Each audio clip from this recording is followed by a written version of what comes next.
지난 여름에요. 똑같이 에레미야서 1장에서 25장까지 했고요.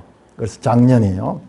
원래 이제 26장에서 52장까지 매일 성경을 그렇게 마치게 됩니다. 저는 이 여름을 에레미야서와 더불어서 실험을 했는데요. 특별히 50장, 51장 길게 나오죠. 2주 동안 연속으로 바벨론 멸망을 다루고 있는 이 기사를 공부를 하면서 참 여기에서 큰 은혜를 받고 뿐만 아니라 하나님의 말씀에 대한 새로운 이해를 많이 가지게 되었습니다. 제가 사실상은 그 바벨론 멸망, 우리 계시록에 나오잖아요. 무너졌다 무너졌다 큰 성 바벨론. 그 신약의 계시록 그 본문을 가지고 책도 쓴 적이 있고 미술사를 성경으로 그렇게 보면서 그 바벨론의 멸망에 대한 것들을 일찍부터 관심을 가져왔었는데 이번에는 참 넉넉한 시간을 가지고 이 바벨론 멸망에 관한 기사들을 자세하게 살필 수 있는 은혜를 받게 되었습니다. 여러분, 이 내용이 보면은 내용이 비슷비슷한 말이에요. 사실상 했던 말도 하고 했던 말도 하고 했던 말도 하고 전부 약 100절에 같은 내용이 전부 비슷비슷해요. 자, 이 말씀을 에레미야가 전하거든요. 그런데 에레미야는 이 말씀을 전할 때 1인 4역, 5역을 합니다. 마치 옛날에 무성영화 시대에 변사가 있잖아요. 변사가 그냥 영상만 나오고 있고 변사가 말을 하는 거예요. 남자 역할도 하고 여자 역할도 하고 뭐 해설자 역할도 하고 이렇게 목소리를 변화시키면서 변사가 이 영상을 설명하듯이 에레미야도 하나님의 입장이 되어서 말하기도 하고 바벨론의 입장이 되어서 말하기도 하고 바벨론을 치는 침략자들의 입장에서도 말씀하기도 하고 이스라엘의 입장에서도 말씀하고 모든 세상 나라들의 입장에서도 말씀하기도 하고 심지어는요 모든 피조물의 입장에서도 말씀하기도 합니다. 선지자 한 사람이 엄청나게 여러 역할을 하고 있습니다. 뿐만 아니라 이 표현이요 시적으로 돼요. 시적. 여러분 시는 번역을 해버리면 시의 그 본맛을 살리기가 정말 어렵습니다. 그 시를 그래서 하는데 시적인 표현인데 거기에 보면은 감정이 깊이 실려 있어요. 감정이 그리고 또한 막 드라마틱한 그런 표현. 슬프다. 어찌하여 이런 일을 당했는가. 이런 표현들, 시적인 이 표현들이 반복적으로 나타나고 있습니다. 뿐만 아니라 그림 언어들 통해 가지고 마치 군대가 오는 것을 메뚜기 떼가 오는 것 같이 또는 그 군대로 인해서 고통당하는 것, 산모가 진통을 느끼는 같은 이런 표현들을 반복적으로 써가면서 표현하고 있습니다. 뿐만 아니라 읽다 보면은 상당히 감정의 기복이 심해요. 기뻐 찬송하는 소리가 들리다가도 슬퍼가지고 울고 비통한 소리가 나오고 조울증처럼 좋았다가 나빴다가 좋았다가 나빴다. 심판한다고 무서운 심판의 칼을 들고 위협했다가도 그 다음에 또 기뻐서 찬송하는 모습. 변덕이 심해. 감정의 기복이 심합니다. 이게 시적인 표현이에요. 그러니까는 여러분들이 읽으면서 50장, 51장이 참 읽기가 쉽지 않았을 거예요. 읽기가 쉽지 않았어요. 이런 거는 그저 감정이 입이 돼야지 이게 읽어지는데 그냥 우리 맨정신으로 읽으면은 왜 이까지 싶어요. 좋았다가 나빴다가 막 음포를 놓았다가 뭐 찬송했다가 이런 그래서 특별히 이 에레미야 50장, 51장은 이해하기가 쉽지 않고 그 다음에 이게 우리가 공감하기가 쉽지 않아요. 그런데 이것을 본격적으로 붙들고 저는 뭐 시간이 있으니까는 이 시간을 가지고 이 말씀을 연구를 하면서요. 이야, 이 내용이 왜 이렇게 길게 했는가를 이해할 수 있는 거예요. 오늘 조금 이제 그 이야기를 들을 거예요. 그런데 이 산만스럽잖아요. 어떻게 보면은 했던 말도 하고 막 이 산만스러운데 그런데도 불구하고 이 속에 확실한 주제가 있어요. 확실한 주제. 그 주제가 뭐냐 그러면요. 포로와 회복. 포로와 회복의 주제입니다. 여러분 바벨론 멸망을 이야기하면서도 계속 유다의 회복에 대한 말씀이 번갈아 가면서 나타나기도 합니다. 자세히 보면은 성경에 나오는 이사야부터 해서 저 말라기까지 선지서 전체의 주제가 포로와 회복이에요. 포로와 회복. 예언의 핵심 내용은 포로에서 회복이에요. 제가 아까 전에 잠깐 말씀드렸지만요. 이것은 우리 이 세상 나라에 살고 있는 인간의 가장 본질적인 한계예요. 다 죄와 사망에 포로된 존재인데 예수 그리스도를 믿은 사람만이 거기에서 회복할 수 있는 그 구원의 원리가 이 속에 깔려 있습니다. 예언의 관심은요, 언제든지 하나님의 영원전의 계획에 집중되고 있습니다. 우리 한번 찾아볼까요?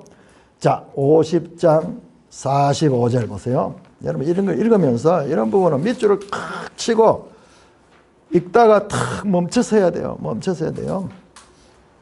45절, 50장 45절 같이 읽으면 시작.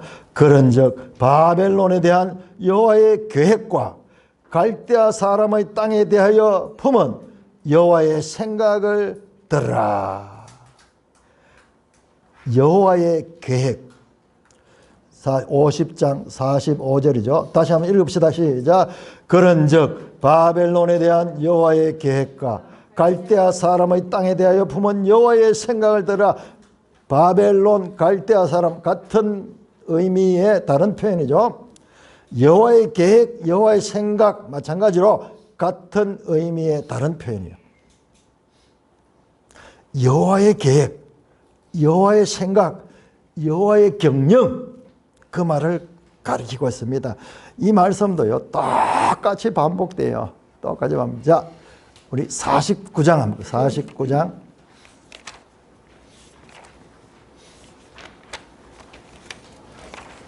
49장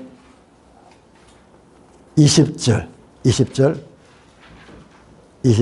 같이 읽습니다. 시작.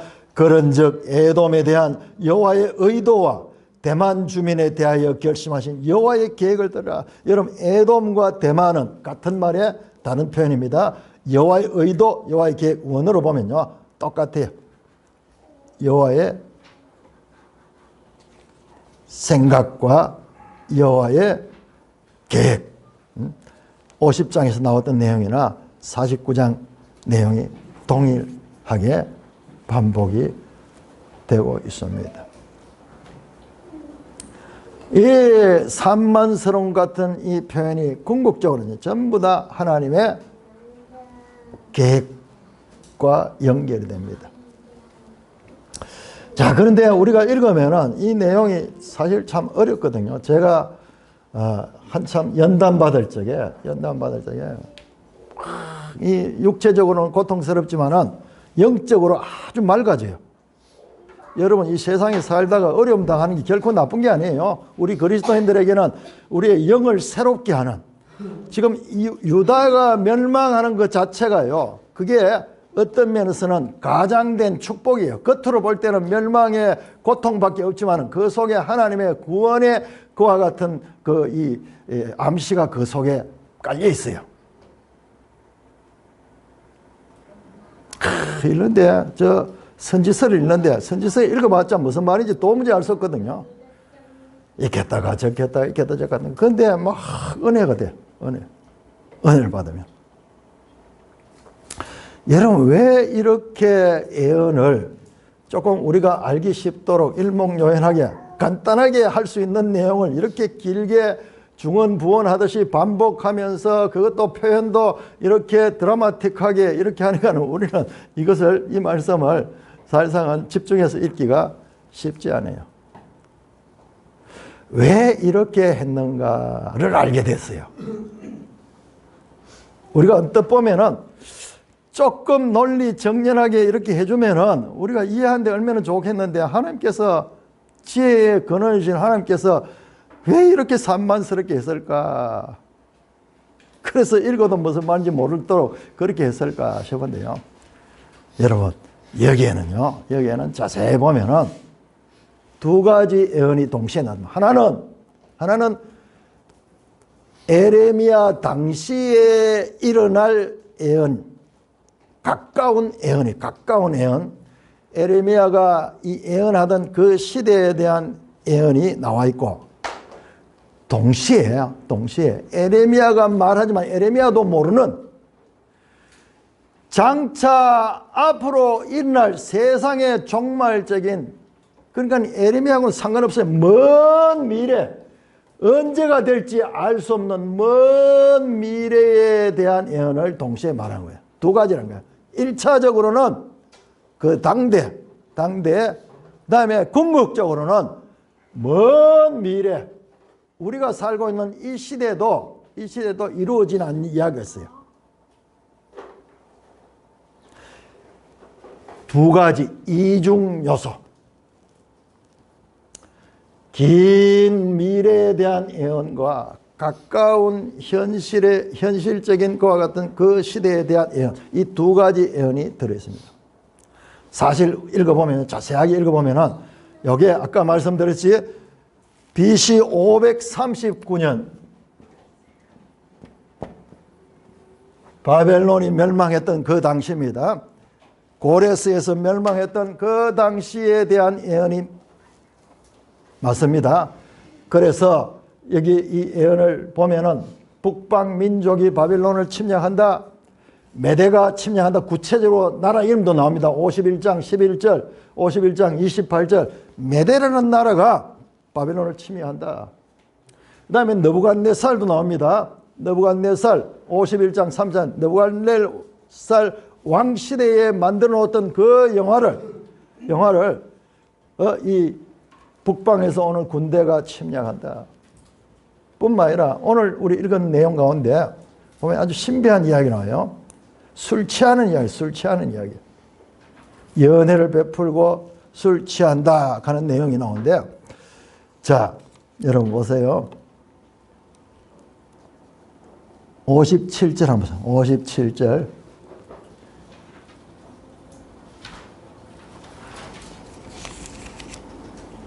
57절보다는 39절 보세요.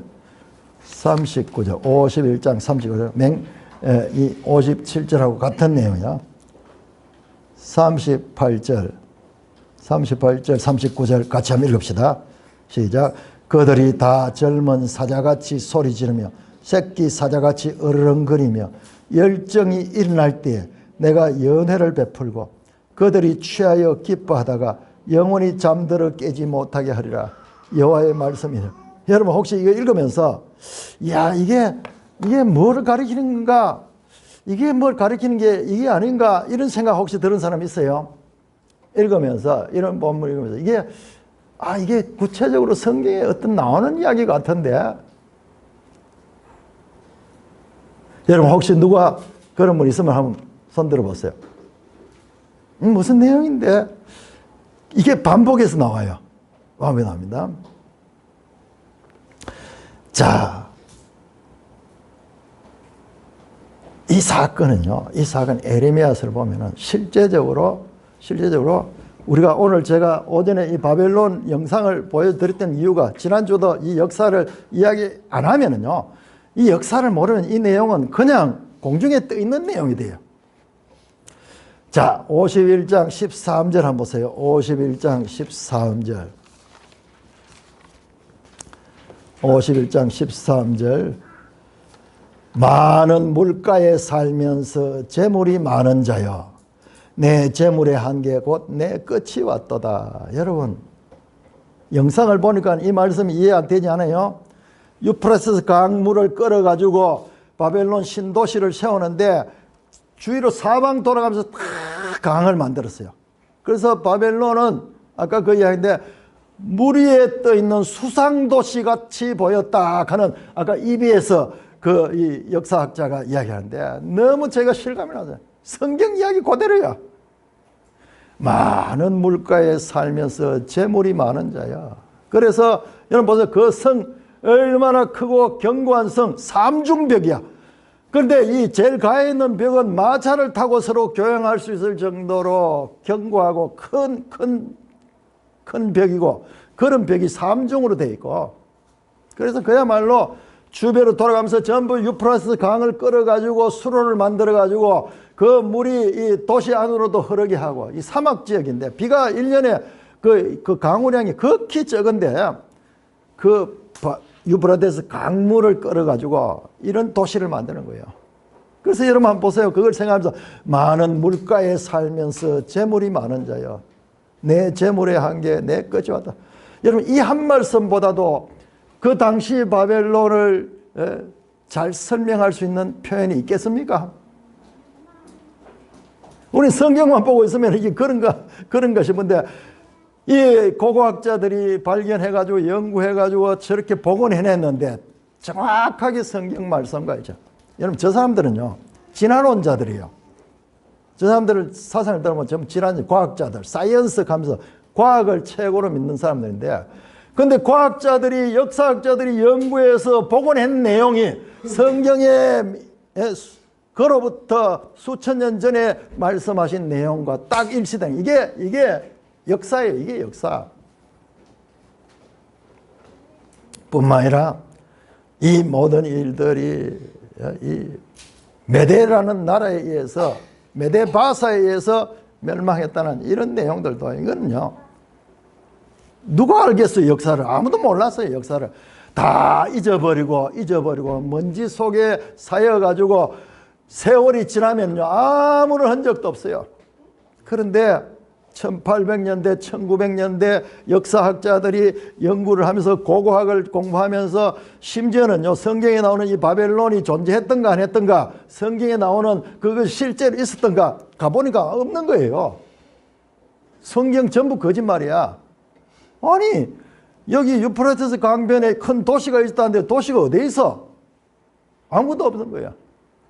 그러면서 그때부터 이 과학자들, 소위 계몽주의 자들이 인간이 이성이 있게 하면 성경은 믿을 수 있는 책이 아니야. 이거는 그냥 미신적인 그런 책이고 그냥 꾸며낸 이야기지, 이거는 사실과는 관계없어. 이렇게 생각할 때 유명한 고고학자 그분이요 여기를 찾아가지고 실제로 성경을 더듬어 가지고 이 지역에 가서 산이 있어. 산이 이렇게 있는데 이 평지지, 이 지역은 전부 평야예요. 산이 별로 없는데요. 그런데 곳곳마다 이렇게 큰 산들이 있는데 알고 보면 그 산이 뭐냐, 그게 도시였던 거예요.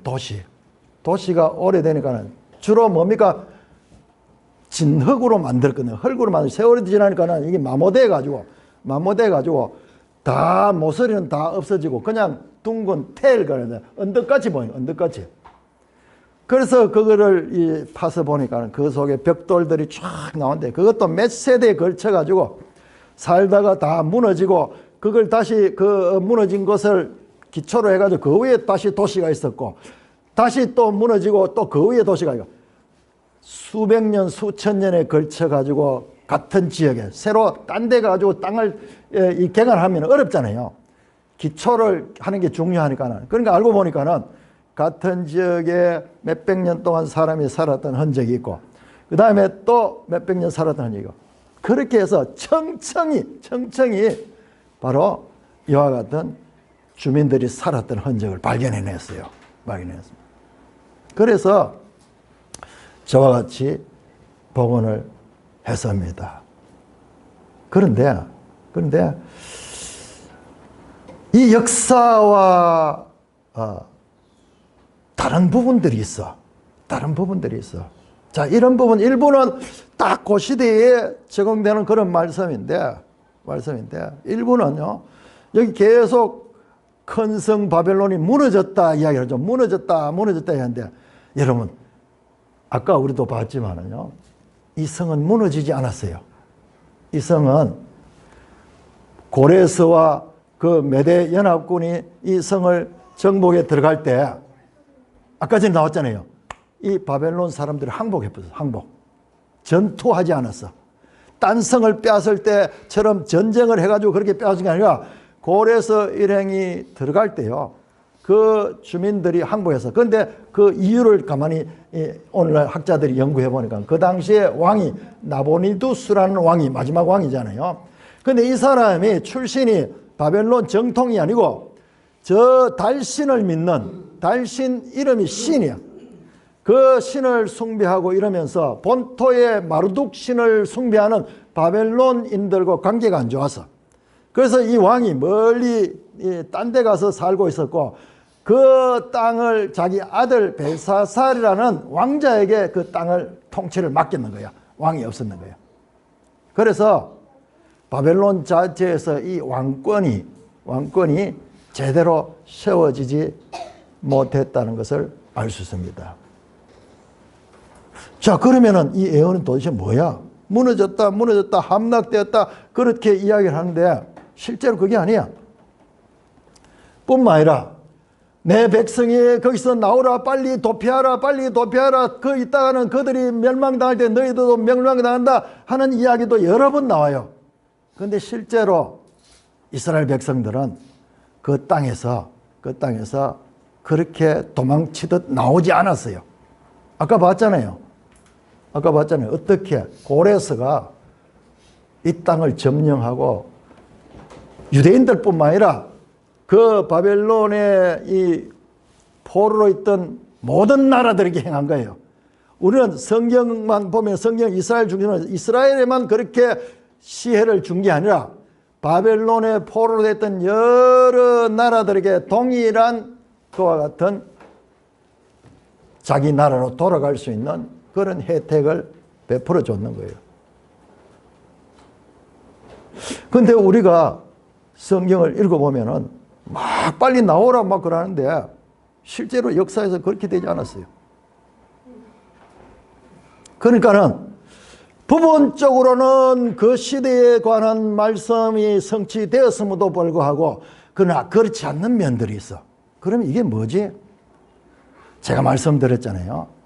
이 예언 속에는 두 가지가 있고, 첫째로 1차적으로 그 시대에 해당되는 예언이 있고, 그리고 궁극적으로는요, 그 시대뿐만 아니라 세상의 끝날에 해당되는 내용이 같이 공존하고 있는, 그러니까 우리가 읽으면은 알 것 같아가도 알 수 없는 거야.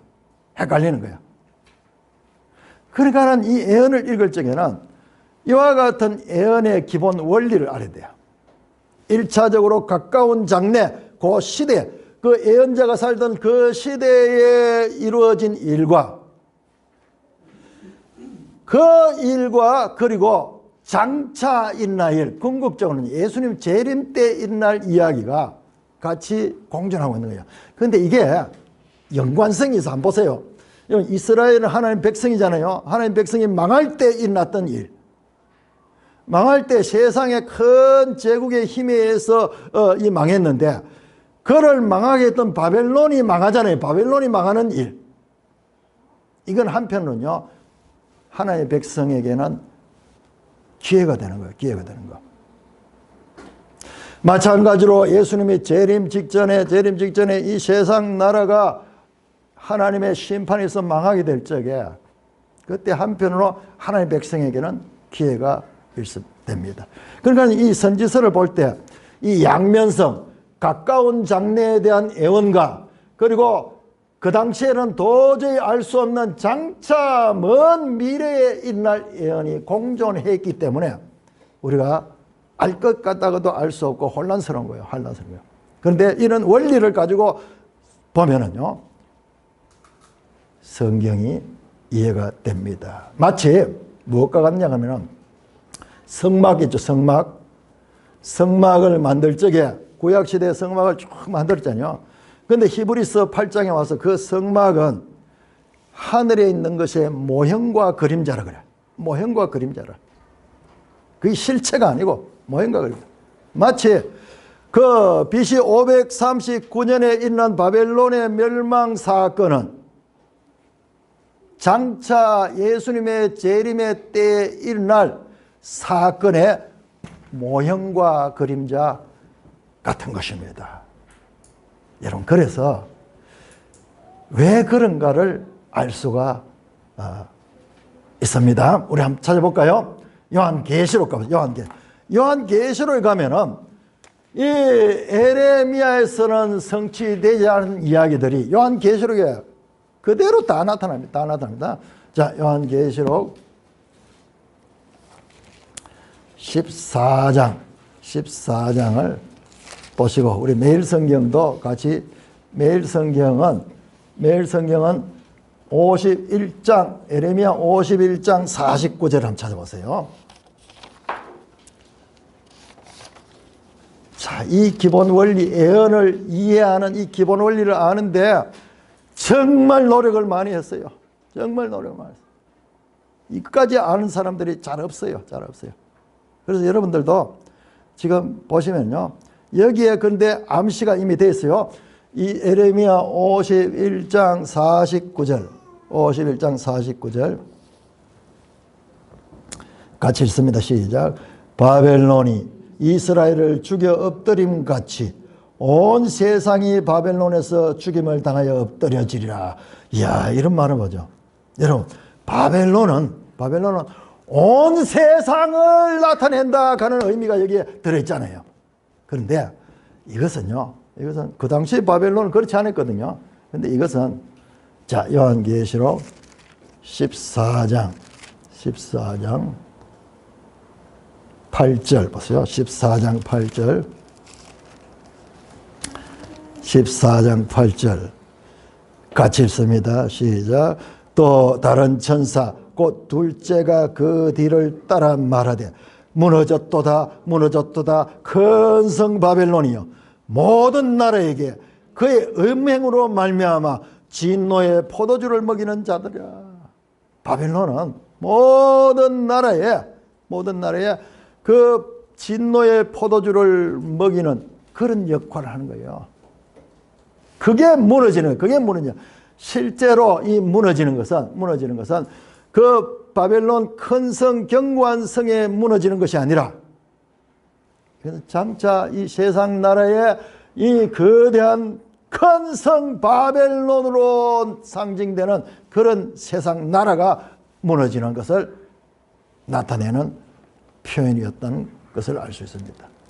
자, 여러분 16장 19절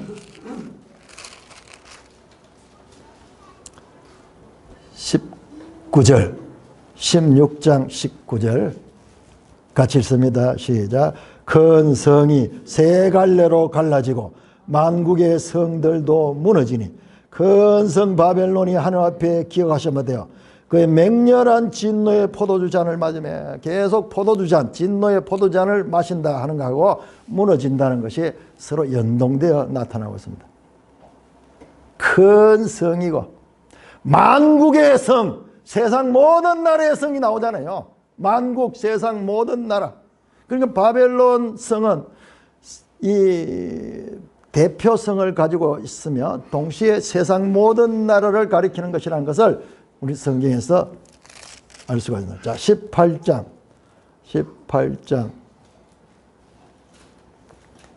2절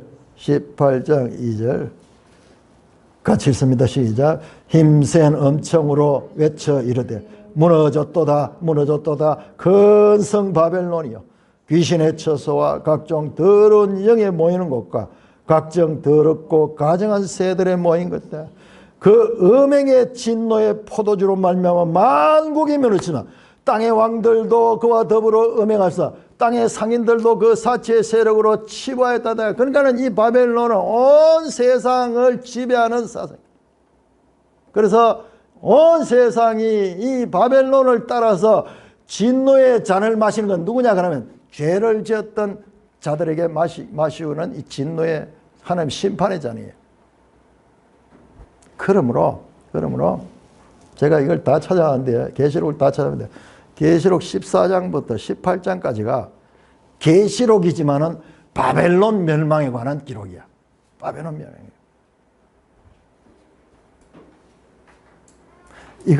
이거는 에레미야에서는 아직 이루어지지 않았어. 그리고 우리가 살고 있는 이 세상에서도 아직 이루어지지 않았습니다.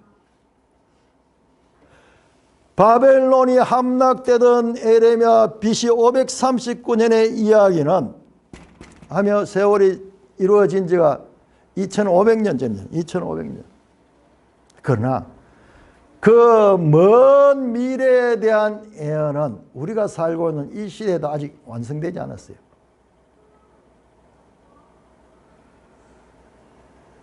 그러므로 요한계시록에 이 내용들이 여러분 알고 보면 깜짝 놀라요. 이게 전부 에레미야에서 다 온 거예요. 뿐만 아니라 에레미야뿐만 이사야서에서도 왔어요. 이사야서, 에레미야, 에스겔, 스가랴, 구약의 선지서의 장래에 대한 예언들이 여기 다 모여있어요. 여기 다.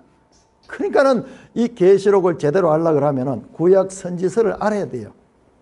구약 선지서는 기본 공식이라 그러면은 이 계시록은 이게 다양하게 풀어지는 그와 같은 것이에요. 그러니까 그 공식을 가지고 보면은 이해가 되지만 공식 없이 그냥 이걸 보면요, 그야말로 고삐 풀린 망아지처럼 이야기가 너무 산만해서 우리가 걷잡을 수. 그러니까 이단들이 자기들 나름대로 온갖 해석을 해가지고 성경을 혼란스럽게 만들고 있는 것입니다.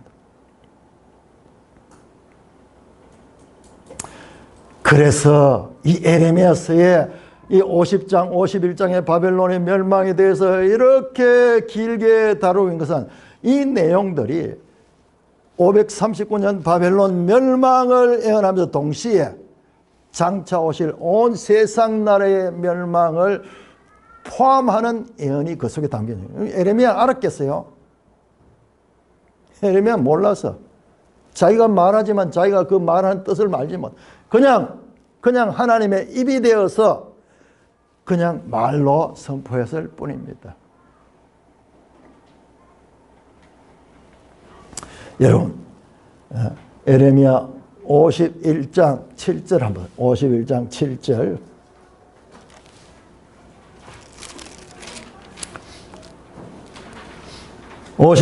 바벨론은 여호와의 손에 잡혀서 온 세계가 취하게 하는 금잔이라 뭇 민족이 그 포도주를 마심으로 미쳤다다. 여러분, 바벨론은 하나님이 다스리는 하나님의 손에 잡힌 거야. 그런데 그가 하는 역할은 온 세상을 취하게 하는, 그 바벨론의 포도주를 통해서 온 세상을 취하게 하는 금잔이라 뭇 민족이 그 포도주를 마심으로 미쳤다는 거예요. 자, 51장 13절 보세요. 13절 아까 봤듯이 많은 물가에 살면서 재물이 많은 자여 내 재물의 한계 곧 끝이 왔다. 자, 이 바벨론에 대한 이 예언이요, 요한계시록 17장 찾아봐요. 17장. 요한계시록 17장을 찾아봅니다. 17장. 여러분, 이거를 읽고요, 요한계시록 읽으면은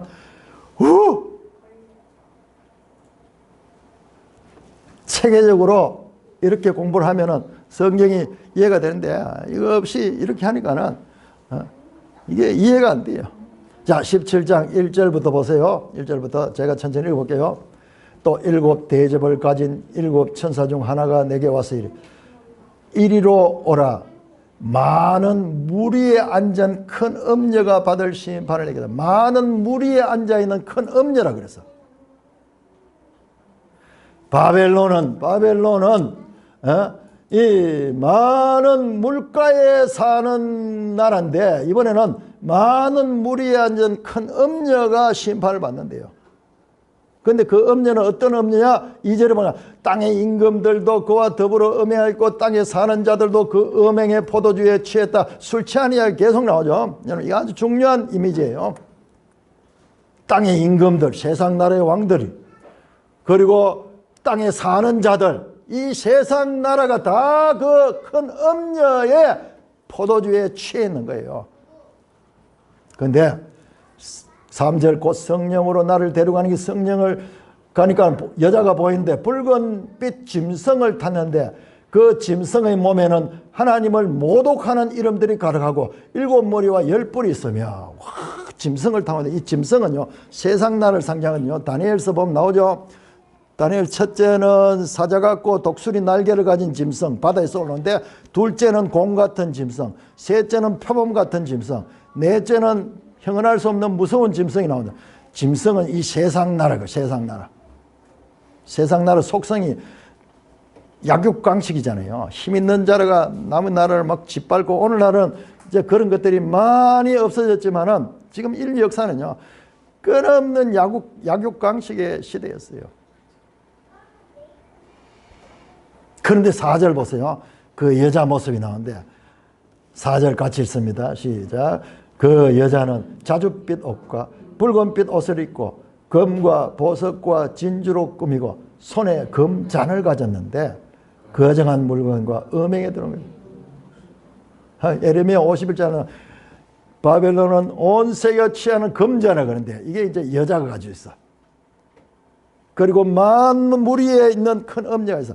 그러니까 바벨론 당시의 바벨론 이미지가 여기 계시로 깔려 있고 그런데 여기에는 이제 음녀가 그것을 갑니다. 그래서 5절입니다.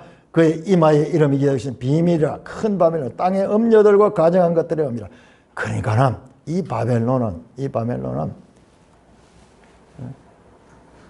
땅의 모든 것들 가정한 것들, 하나님을 대적한 것들의 의미야. 여기서부터 모든 게 나오는 거예요. 그러니까는 에레미야서 바벨론 멸망에 대한 이 강조는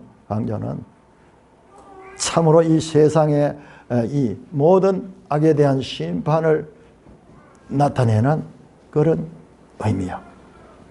자, 그런데 많은 물이 있다 그랬잖아요. 많은 물. 실제로 우리가 봤잖아요. 도시 자체가 수상도시 같다 그러니까 수상도시 같다. 그런데 계시록에서는요.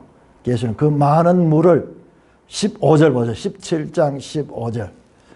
많은 물은 BC 539년 바벨론 성에 있던 그 물을 가르치지 않습니다. 물을 가르치지 않고 17장 15절 같이 읽습니다. 시작. 또 천사가 내게 말하되 네가 본 바 음녀가 앉아있는 마른 물은 백성과 무리와 열국과 방언되다. 여러분 백성과 무리와 열국과 방언은요 이게 하나의 후렴구처럼 늘 계시로 나온 거예요. 이 세상 모든 나라, 이 세상 나라를 가리킬 때 표현한 거예요. 여러분 거기에 방언들이 들어가잖아요. 여러분 사람들이 모습이 똑같아도요 올림픽 같은 거 하면 모습이 똑같지만요 우리 한국 사람도 똑같이 생겨서도 언어가 영어 하는 사람이 있고 다른 말 하는 사람. 우리는 우리말을 우리같이 생긴 사람만 잘할 것 같지만요 지금 유튜브에 보면은 프랑스 젊은 애가 하나 와가 여자애인데 아주 이쁘게 생긴 애인데 우리말을 어떻게 배웠는지 아주 사투리 같은 거 배우고 막말을 배워가지고 말을 하는데 보면은 똑같아. 오히려 우리보다 더 말을 잘해. 생긴 거하고 언어하고는 아무 관계없어. 그걸 제일 싫어하거든. 조금 이렇게 어둔하잖아요. 그 사람들은 자기 말 하다 보면. 그런데 요즘 한국말이 얼마나 인기가 있는지 외국 사람들도 많이 배우는데 똑같아. 그냥 음성만 들어가지면 도저히 유럽 여자의 말 같지 않아. 이 방언, 세상 나라를 나타내는데 아주 구별할 수 있는 그와 같은 이 핵심 요소가 언어예요, 언어. 자, 그러니까는 이 에레미야서는 주전 500년대 바벨론의 멸망을 가리키면서 동시에 그 속에는 세상 역사의 종말에 대한 예언이 담겨 있는 어마어마한 그와 같은 내용이 그 속에 있는 거예요. 그러니까 우리가 잘 이해 못하는 게 당연한 거예요. 뿐만 아니라 오히려 우리가 이 부분을 이해하게 되면은 세상이 알 수 없는 그와 같은 하나님의 뜻을 알 수 있는 거예요. 이것은요, 에레미야뿐만 아니에요. 에레미야뿐만 아니고 이사야도 마찬가지예요. 이사야서도. 그러니까 선지서가 중요한 거예요. 이사야 66장 22절은 이렇게 말합니다. 내가 지을 새하늘과 새 땅이 내 앞에 항상 있는 것 같이 내 자손과 너희 이름이 항상 있으라. 새하늘 새 땅의 이야기가 이사야 마지막 장 66장에 나와요. 여러분 너무 신비하잖아요. 그래서 이 선지서는 공통적으로 1차적으로는 그 살던 그 선지자 그 시대를 이야기하면서 동시에 이와 같은 세상 나라의 종말에 대한 이야기도 같이 들어있다는 것입니다. 저는 사실은 오늘날 이때 일어나는 아주 중요한 사건 하나를 말씀을 드리려고 지금 이 설교를 준비를 했는데 이 이야기는 이따 오후 시간에 그렇게 하도록 하겠습니다. 이렇게 일단은 우리가 이 선지서가 바로 이와 같은 원리에 의해서 나타난 것을 아는 것, 이거 하나만 해도 엄청난 지금 깨달음을 하는 거예요. 그러니까는 여기에는 분명히 그 시대에 이루어진 실제적이고 문자적이고 구체적인 예언이 들어있어요. 동시에 이 시대에는 이루어지지 않는, 자, 여러분 보세요. 여기에서 아주 중요한 내용입니다. 이미 일어난 일이 있고 동시에 아직 일어나지 않아. 아직 우리 시대에도 일어나지 않는 일이 있어. 이것은 가까운 미래, 이것은 먼 미래야. 그래서 보라 날이 이르니 그 날이 언제인지 알 수 없어. 먼 미래를 가리키는데 주로 그 날은요 예수 그리스도의 초림으로 맞춰져. 초림, 날이 이르니 유다와 이스라엘 새 언약을 맺어. 그렇지만요 초림뿐만 아니라 재림과도 있는 거예요. 초림과 재림.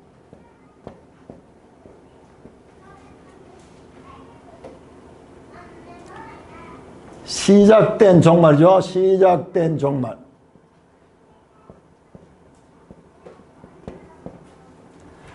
이미 우리 시대에 봤을 때는 이루어졌던 그런 일과 동시에 아직 아니 이루어진 일들이 이 선지자의 예언 속에는 공존하고 있다는 것입니다. 선지자를 통한 하나님의 예언은 이스라엘 역사로부터 시작해서 세상 모든 나라들의 광범위하게 이루어지지만은 항상 자기 백성을 구원하시고자 하는 그 목적과 관계됩니다. 그냥 중언부언 아니에요. 항상 이 구원과. 그래서 성경을 한마디로 성경 신학자들이 하나님의 구원 계시의 발전성, 이 속에는 하나님이 구원하고자 하는 그 뜻이 역사 가운데서 계시되면서 그것이 궁극적으로는 계속 발전하면서 이 하나님의 뜻이 나타나다. 구원 계시의 발전성이란 말이에요. 여러분 하나님의 구원의 최종 목표가 뭔지 아세요? 최종 목표는요 우리 생각하고 다릅니다. 우리는 우리 사람의 구원 같지만은 그렇지 않아요.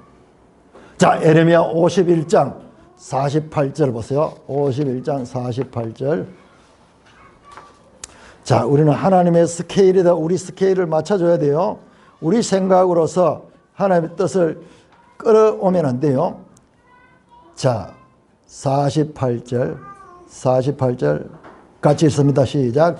하늘과 땅과 그 안에 있는 모든 것이 바벨론으로 말미암아 기뻐 노래하니.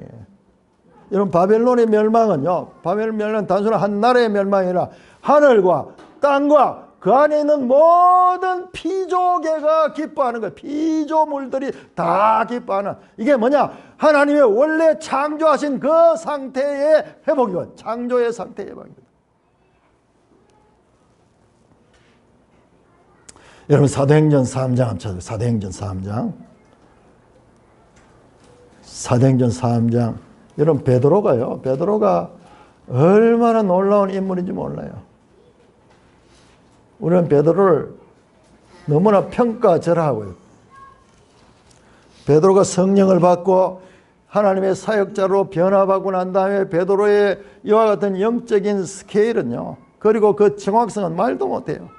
3장 21절 베드로가 이 성전 미문에서 남에서부터 안전병이 된 자를 고치고 난 다음에 그 사람들이 베드로가 능력이 있어서 일을 했는가 싶어가지고 베드로에게 찾아오는 거예요. 베드로가 사람들아, 형제들아, 왜 이 일이 내가 능력이 있어서 한 걸로 생각하느냐? 그렇지 않다. 그러면서 하시는 말씀이 3장 21절입니다. 하나님이 영원 전부터 거룩한 선지자들 입을 통하여 말씀하신 바 만물을 회복할 때까지 하늘이 마땅해요. 예수님이 재림하는 거는요, 재림하는 건 만물의 회복이에요. 만물의 회복. 그냥 우리 인간의 구원이 아니에요. 우리는 항상 너무 인간 중심이에요. 아니에요. 하나님 만드는 모든 세상. 그래서 로마서 8장 21절은 그 바라는 것에 피조물도 썩어짐의 종로를 한 데서 해방되어 하나님의 자녀들의 영광의 자유에 이르는 것이라. 모든 피조물들도 바로 죄로 말미암아 신음하고 있고 죄의 포로가 되어 있다가 그들도 하나님의 자녀들의 그 구원, 영광의 자유처럼 모든 피조물도 함께 그 영광의 자유에 들어가지 하나님의 구원의 궁극적인 목적입니다. 선지서를 잘못 해석해서 교회에 폐를 끼치는 무리들이 얼마나 많은지 모릅니다. 온갖 이단들은 전부 이 계시록이나 선지서를 잘못 해석하더라고요. 그들의 한계는요, 신구약 성경 전체의 유기적이고 점진적으로 발전하는 계시의 특성에 따른 성경 신학적 구도를 이해하지 못하기 때문에 오는 잘못이에요. 한 부분을 가지고 늘 그렇게 하면서 자기들 스타일로 만들어가지고 교리를 끌고 갑니다. 성경의 통일성과 다양성의 양면성을 지닌 사실을 이해하지 못한 그들은 구약의 본문을 성경 전체의 통일된 구도 안에서 이해하기보다는 각기 단절된 구절로 떼어내서 원저자의 의도와는 전혀 상관없이 자신들이 가진 렌즈를 통해서 해석하고 선포하고 자기들 교리를 만들어내는 거예요. 여러분, 개혁주의가 위대한 거는요, 저는 지난 순간 우리 강자매님이 툭 그런 이야기인데요, 제가 개혁주의 이야기가 이런데, 야, 정말 남은 자의 무리가 그게 아닌가 하면서 그런 이야기를 하시는데, 사실 제가 봤을 때는 그래요. 성경을 바르게 해석하는 자가 남은 자예요. 정말 하나님의 바른 신앙을 갖고 끝까지 구원에 참여하는 자는 하나님의 주신 말씀을 지 마음대로 해석한 자냐, 이 말씀을 하나님이 주신 대로 이해하는 자예요. 여러분, 그보다 더 중요한 게 어디 있겠어요? 개혁주의는요, 성경을 전체적으로 그리고 구속사적인 신약과 구약의 연속성으로 바른 성경 이해를 가르칩니다.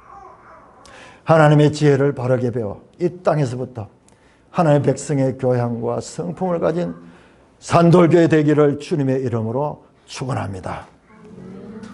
오 하나님 아버지, 은혜를 감사합니다. 이렇게 하나님께서 에레미야 선지자를 통하여 하나님의 깊으신 뜻들을 자세하게 말씀하시고 또 하시고, 위에서 보고 옆에서 보고 밑에서 보고 안에서 보듯이 이 중요한 말씀을 다면적으로 이해할 수 있도록 우리의 눈높이에 맞춰서 이렇게 자세히 기록하여 주신 것을 알게 하시니 감사를 드립니다. 우리 하나님은 우리가 하나님의 뜻을 이해할 수 있도록 이렇게 우리의 눈높이에 맞추어 자세히 설명하시고, 뿐만 아니라 우리에게 성령을 주셔서 진리의 성령을 따라서 성경을 왜곡하지 아니하고 통전적으로 전체적으로 구속사적으로 하나님의 계획과 하나님의 생각에 입각해서 이해할 수 있는 이와 같은 깨달음을 주신 하나님을 찬송합니다. 놀라우신 이 하나님의 계획을 인간으로서 조금이라도 발전적으로 알아갈 수 있도록 은혜를 베풀어 주신 이 하나님의 놀라운 은혜를 찬송하며 우리 주님 예수 그리스도의 이름으로 기도드리옵나이다. 아멘.